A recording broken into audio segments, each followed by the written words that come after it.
Before this video begins, I just want to give a massive thank you to today's sponsor, AutoDoc. AutoDoc is a massive parts store for cats. What?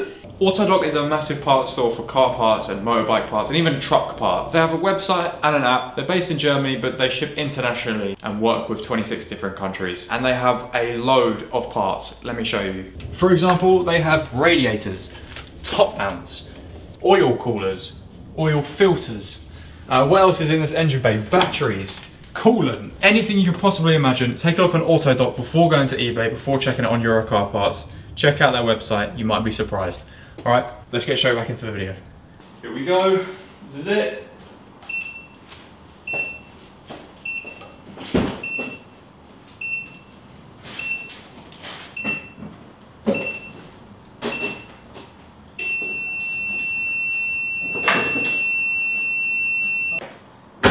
Hang on, I f***ed up. I forgot about the immobilizer.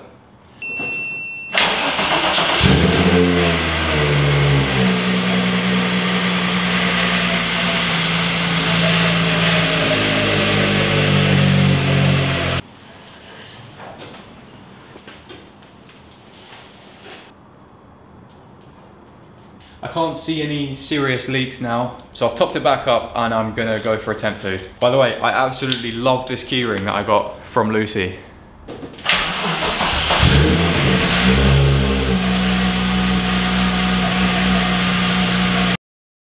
Everything was going so well. Oil pressure was good, oil temperatures was good, coolant temperatures was good, coolant levels was good. Then all of a sudden the coolant or temperature light starts flashing, and then shortly after it pisses itself with coolant. But do you want to know the worst thing? The coolant leak came from somewhere I didn't even touch. So I replaced all of this stuff, I took all of this stuff out, and it decides to piss out from underneath the coolant tank.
We're back on the Corrado.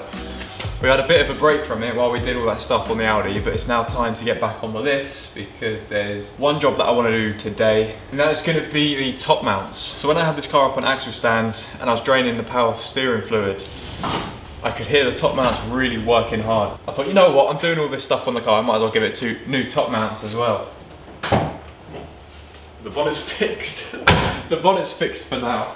I'm really not sure of the last time the top mounts were changed on this car. I don't actually remember seeing any history of the top mounts ever being changed.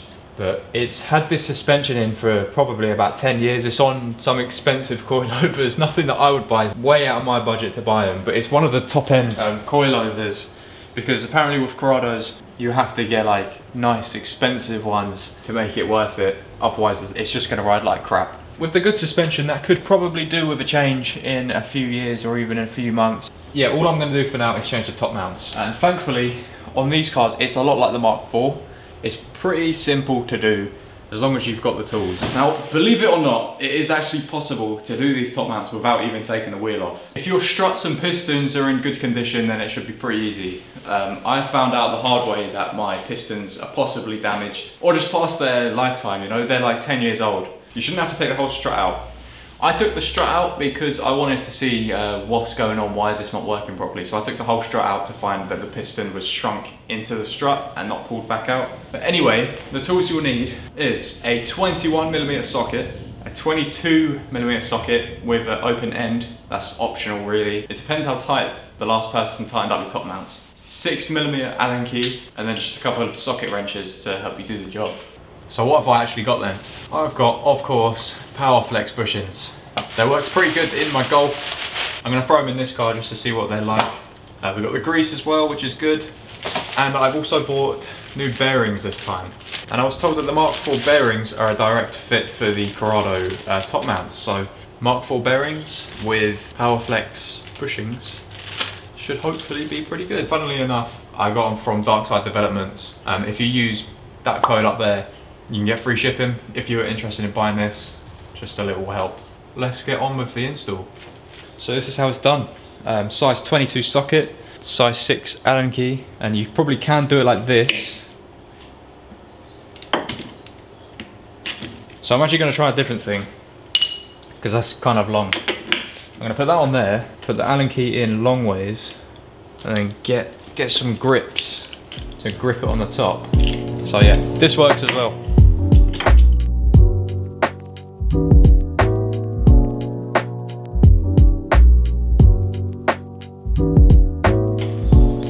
There's the top nut and the top plate, and then inside is the actual top mount. There's another nut now which holds the bottom of it onto the top, so now we've got to take that one out. The next nut is a 21mm, one size down. I don't know why they do that, but I think it again is the same sort of thing, so hopefully I can grip these enough to actually get it undone.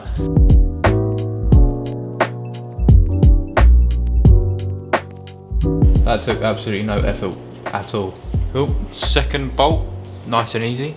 So now we got to jack the car up so that the wheels drop and we can actually get the strut out of the mount. Yeah, so that is the strut now coming out.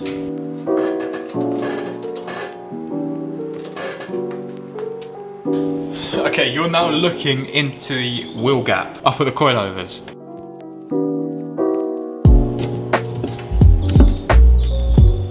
There we go.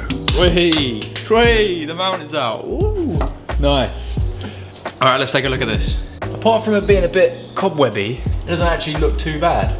And there's the old bearing. I mean, I don't know, the old mount doesn't look too bad. It's still solid, not spongy like my engine mount was.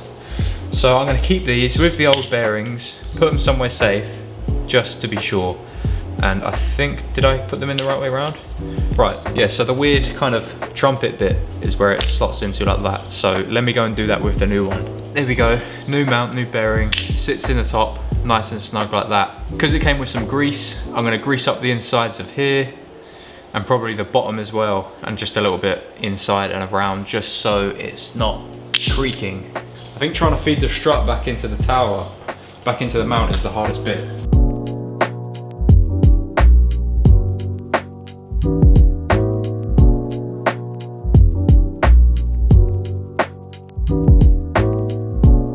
It was going so well, like always. It was going great up until the point where I had to line the shock back up with like the piston to get it through the top mount. It took me about 15 minutes to get the first top mount out. Guess how long it's now been since I've tried to feed it back up and line it back up. Don't have my watch on. The reason why it was so difficult to line up was because the piston was stuck in this position Whereas it's got all of this, whereas it's got all of that to go up. And it wasn't pushing itself up. I don't know if that's just because it's an older model, I don't know. You know, people have told me in the past that if it doesn't spring back up, it means it's shot. But then this is an old coilover. I don't know if it's made differently. I can't afford new coilovers at the moment anyway, so I'm gonna put this back in. Thankfully, now that we've got the strut out, we can literally put the top mount, we can do the springs and the top mount all in one and then put it back up to the car. Unlike the Golf where you have to feed this up and then the top mount sits on the other side of the car, so you have to try and awkwardly do it like that. But this is one piece with the piston being right there. With the piston being almost right at the top, so that when it actually gets into the car and you lower it, you should be able to see the piston popping out the top. I couldn't, which is why it was so difficult to line up. So now I'm going to put it back in the car and hopefully it will go swimmingly. Love doing this, yes, love cars. Okay, we're back at this stage again. The wheel is back on the car, the strut is in, the mount is in, and looking through the hole I can touch the piston. That's how close it is, which is a very good thing. So hopefully when we slowly now lower the car, the piston should rise up, and if not, I can still get my hand underneath to adjust it, which I couldn't before, and that was the whole problem.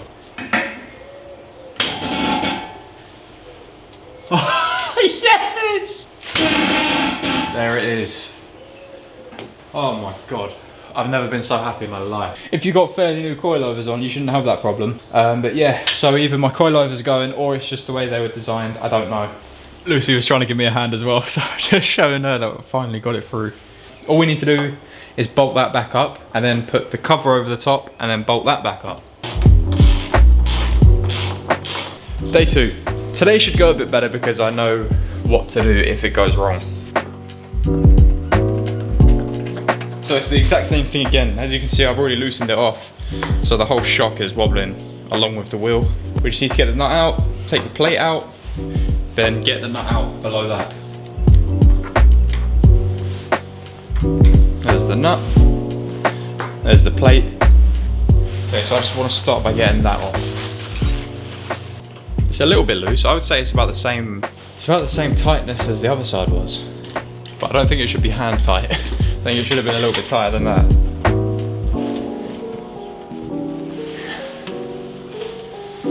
Like that. To be honest, it looks almost identical to the other side.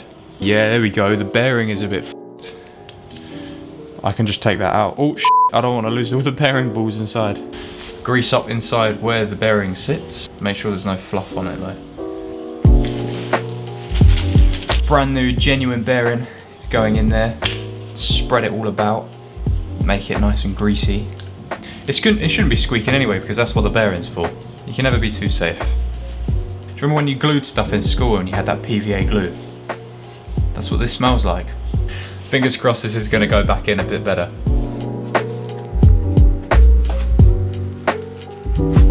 And that is what it should look like as you come to lower the car. If you can't see the piston, jack the car back up. I just had to do it on this side as well. Jack the car back up. You can squeeze your fingers in between the springs. Just gently pry the piston up. Keep going all the way to the top till it looks like that. That's just in case your piston's a bit like mine. That's what I should have done yesterday. That shouldn't have taken me like 5 hours or whatever it was. And just before lowering the car completely, I'm gonna get the nut on. So I don't think we really need to do this bolt up too tight because otherwise it's going to crush the bearing. Tight enough so that it's obviously not going to become loose. I'm not going to bother trying to tighten it up with the Allen key inside because that'll make it too tight and it will probably crush the bearing. And that's it. Both of the top mounts are now in. Looks like these are sitting a little bit lower as well. I guess the Powerflex top mounts just make them sit a little bit lower. Maybe just fill out this gap a bit more. But I want to just take a quick look at the board over here, because I wrote down everything that I needed to do and I need to tick some stuff off because we've done quite a lot. So the rad support got painted ages ago. Tidied up the engine bay a little bit. Cleaned up the headlight wiring because that was a bit of a mess. Rerouted the oil cooler and just got a new oil cooler and lines. So yeah. Thermostat, temperature sensor all changed. Top mounts is now done. I've done that. The only thing left to do out of this is to do the last service bit. Is going to be the fuel filter, if it's even got one. I'm sure this car has one. Fuel filter and spark plugs need to be changed. I was so close to taxing it 2 days ago when it was sunny outside. It was so sunny. I just started the car up, just like playing with it. Took it down the drive, and I was this close to taxing it, but it's now raining again, so I'm just gonna wait for the real summer. That was like the fake summer.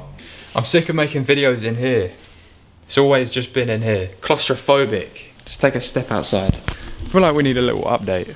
I'm gonna give a short update for everyone who's still watching right to the end, because I know less people watch these Corrado videos, so it's kind of, I suppose, you guys who are watching this video now are more dedicated supporters, or you just really like Corrados, and if you're still listening to me waffle, then you are, as what they say, the true ones. I'm still working, doing the week on and week off shifts. The days that I'm in, I'm doing 12 hours pretty much, so it's great to have a week off and I can, you know, get this stuff done with the car, but then it is long weeks. So that's probably going to continue for the next month. I don't think I've told you guys yet. I have shared it over on Instagram, but I haven't actually said it on YouTube. Yeah, me and Lucy got engaged.